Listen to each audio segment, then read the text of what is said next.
roundabout way, hi, camera, I didn't know it's on camera, hello. Anyway, in a roundabout way, it's just like, that's what it comes down for. And if you watch the video, the first video, they talked about that. Use your identity in Christ. God's a loving Father, cares about you. So, yeah, being in a relationship isn't all cracked up what it is to be. I'm sure. I don't know if anybody here has been in a relationship, like boyfriend, girlfriend, whatever. It doesn't even matter.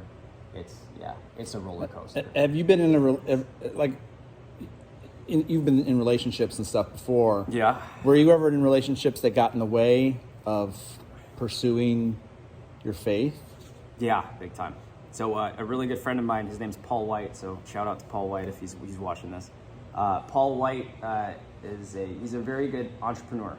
He owned a couple businesses, has a wife, 4 children, one he adopted who is Down syndrome, one has Down syndrome and one he adopted. And he built this beautiful marriage and family. But he talks about all the time when he talks to me about it is how imperfect it is. He talks about how one of his kids almost died. Talks about how his wife had, I don't know, at some point in time, there's breakdowns. Everybody has breakdowns. No life is perfect. And he talks about an arch. He's like, your life is an arch. And he goes, at the top of the arch is something called a keystone. It's the one rock at the top of the arch that holds all the other rocks up. And he goes, once that rock crumbles, the whole arch collapses. And he goes, you can choose to put whatever rock you want at the top. But he goes, if that rock collapses, again, arch goes. So you could put school at the top. You could put video games at the top. You could put sports. You could put relationship at the top. You could put, if you're an adult, you could put your kids at the top. You could put your job, your money, your hobbies, whatever you want. But again, if your hobbies are, if you're, let's say you're an athlete and you break your legs or you get in a car wreck and you break your arm and you can't play sports anymore, that rock just crumbled. So goes your whole arch. And he was talking about how, if you put God at the top and he uses that keystone, it holds everything up because God never fails. He holds everything up. And everything else could go, but that keystone is always going to be there. So that's the cool thing. So, yeah, I thought that analogy was pretty cool. So, wow. Yeah. So, in summing this up for everybody, what encouragement would you give, if I'm middle school, high school, and I feel like, oh man, I have to have a boyfriend or a girlfriend or, I feel that pressure. Yeah. What encouragement would you give us tonight?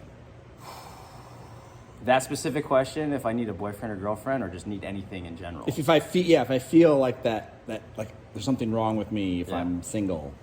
Okay. If you're single or if you feel like you need to have a relationship or any sort of thing, first ask why. Why is my favorite question to ask nowadays? Like, God gave everybody a brain, and everybody has a working brain. He wants you to use it. Everybody's got an imagination. Everybody's got a personality. It's an amazing thing to use, and you're smart. You're not stupid.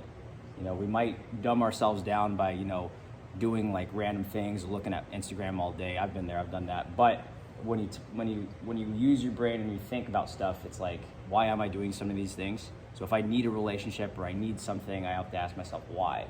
And then really deep down, whether or not you really need it or not. And I think the biggest thing anybody ever needs is a relationship with God. I remember that when I was a kid and I was 13 or 14, and so many thoughts went through my mind. You had thoughts of depression, suicide, like, why do I need to be here? Why do I exist? Why do I need to try in school? Why do I need to be, nice to people or anything like that when people aren't nice to me? And you really only understand your why once you understand the purpose of what you're made, which is to enjoy the life God gave you and glorify Him and have the joy from Him in it. And He wants you to have that for other purposes as well. So, yeah, you're made on purpose for a purpose. So that's an important thing. If you don't know that, really ask why. And the best book to read is, Search the Wisdom of God. The Bible's a love story. So if everybody's interested in relationships or romance or anything like that, it's a huge love story about what God promises and how He loves the people that He made.